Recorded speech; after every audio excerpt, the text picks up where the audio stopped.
निश्चित कहली मोर केन्द्रापड़ा को लगे अल्प डिस्टेंस निश्चित कहली जो घटना से संघटित होती गोटे महिला झीटे से गाड़ी भितर अच्छे गाड़ी भर माने मानविकता कौटे अच्छी बुझी भी पार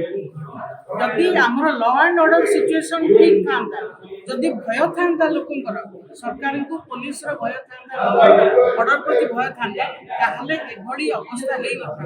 वर्तमान सबुठ निर्यातित अवहेलित धर्षित कर महिला मान मणिपुर ठार आरंभ कर केन्द्रापड़ार निश्चिंत कोइली पर्यटन ये जो स्थिति सब कॉलेज रे आपण देखिथिबे कॉलेज रे रास्ता घाट गड्डे सबुठी महिला माने निर्यातिता धर्षिता तेणु सरकार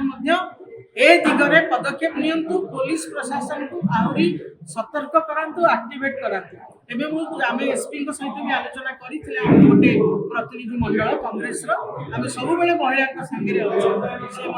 पांचटी जो तार कल्प्रिट जे ये आचरण करते आरेस्ट होती किंतु आरेस्ट हेले दंड विधान आवश्यकता अच्छे एमती दृष्टांतमूलक दंड विधान कर जहाँफल आउ कौन लोक भी साहस करेंगे ना तेणु यह घटना को दृढ़ भाव में निंदा कर कांग्रेस सब नारी न्याय प्रदान करने नारी को न्याय प्रदान करने आगे रही आगे को रही।